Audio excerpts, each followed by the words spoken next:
The boy stood backstage gripping the microphone with hands that still bore the calluses of a life far from spotlights and red carpets.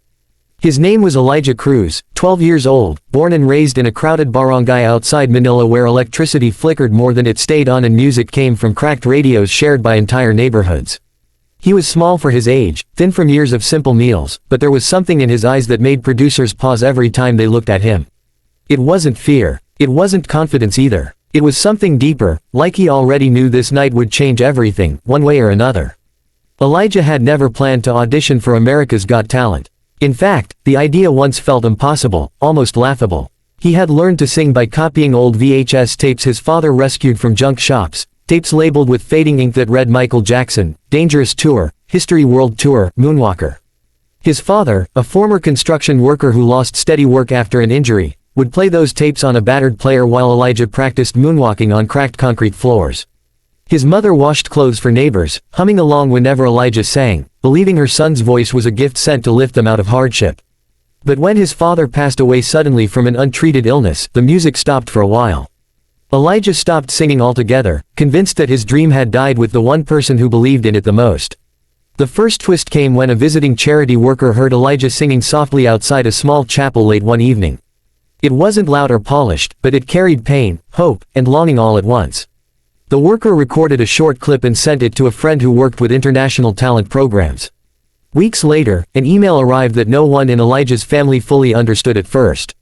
It was an invitation to audition for America's Got Talent. They thought it was a mistake. They almost ignored it, but something told Elijah's mother to reply. Now, months later, Elijah stood thousands of miles away from home, about to face judges whose faces he knew only from borrowed phones and tiny screens. Simon Cowell sat at the center of the table, unreadable as always. Howie Mandel leaned forward with curiosity. Heidi Klum smiled gently, and Sofia Vergara whispered something to her fellow judge, glancing toward the stage. The audience buzzed with anticipation, unaware that history was about to unfold. When Elijah walked onto the stage, his shoes were slightly scuffed, his suit borrowed and altered to fit his thin frame. He introduced himself in a soft voice, his accent unmistakable. When asked why he chose America's Got Talent, he paused longer than expected. Then he said he came because America was where Michael Jackson became immortal, and he wanted to honor the man who taught him how to dream when he had nothing else. A few audience members nodded politely. Others smiled. Simon raised an eyebrow, clearly skeptical. Then came the question everyone waited for. What will you be singing tonight? Elijah swallowed hard and answered with a quiet certainty that rippled through the room. Michael Jackson. A murmur spread through the audience. Choosing Michael Jackson was risky for anyone, but for a 12-year-old unknown boy from another country, it bordered on impossible. Simon leaned back in his chair, arms crossed. He had heard hundreds of Michael Jackson covers, most of them failing before the first chorus. The music began, a stripped-down instrumental arrangement that sounded familiar yet different, slower, more haunting. Elijah closed his eyes and sang the opening line. The sound that came out of him did not belong to a child. It wasn't an imitation. It wasn't a gimmick. It was raw, emotional, and eerily authentic, capturing the soul of Michael Jackson without copying him. The audience fell silent. The judges stopped moving. The camera cut to Simon, whose expression shifted from skepticism to surprise within seconds. Elijah didn't just sing the notes, he lived inside them. Every lyric carried the weight of loss, of longing, of a boy who had lost his father but found comfort in a legend's voice.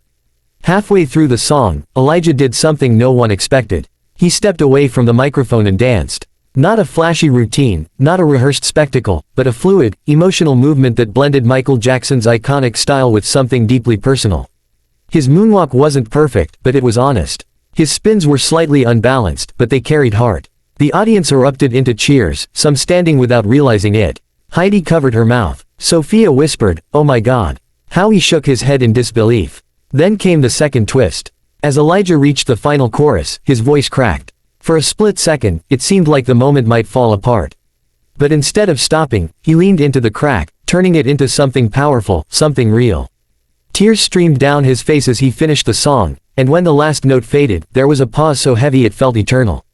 Then the theater exploded. The audience rose to their feet in a standing ovation that lasted longer than anyone expected.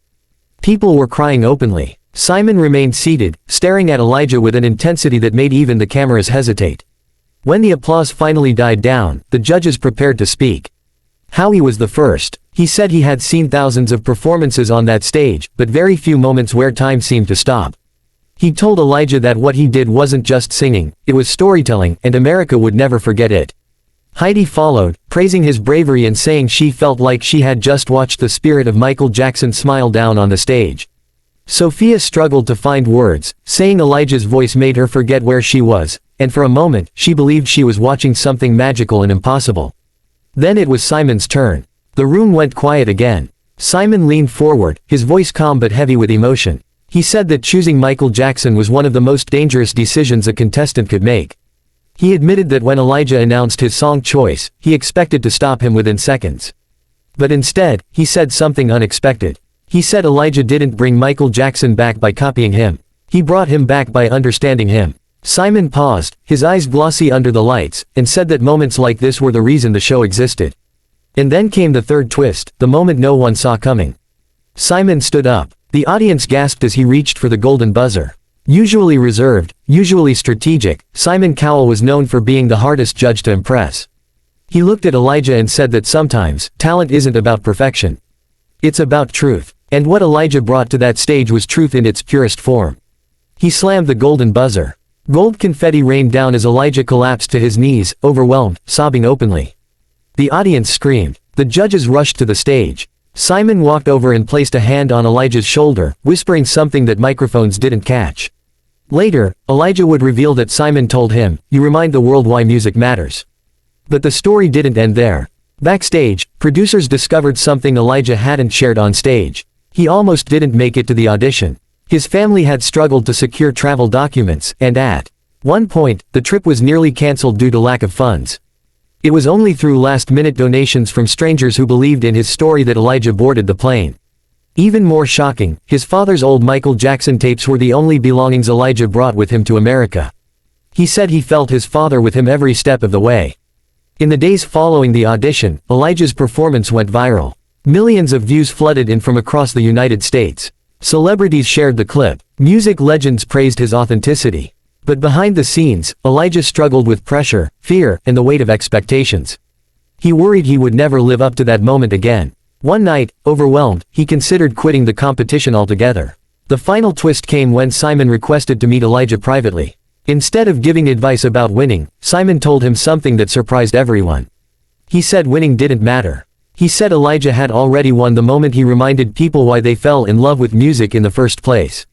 Simon encouraged him to stay true to himself, to sing from his scars, not from fear. When Elijah returned to the stage weeks later, he wasn't trying to be Michael Jackson anymore. He was just Elijah, a boy from the Philippines who carried a legend in his heart and his own story in his voice. Whether he won the season or not became irrelevant. America had already embraced him. And somewhere, in a small barangay thousands of miles away, a mother watched her son on a borrowed screen, tears falling as she whispered thank you to the world that finally listened.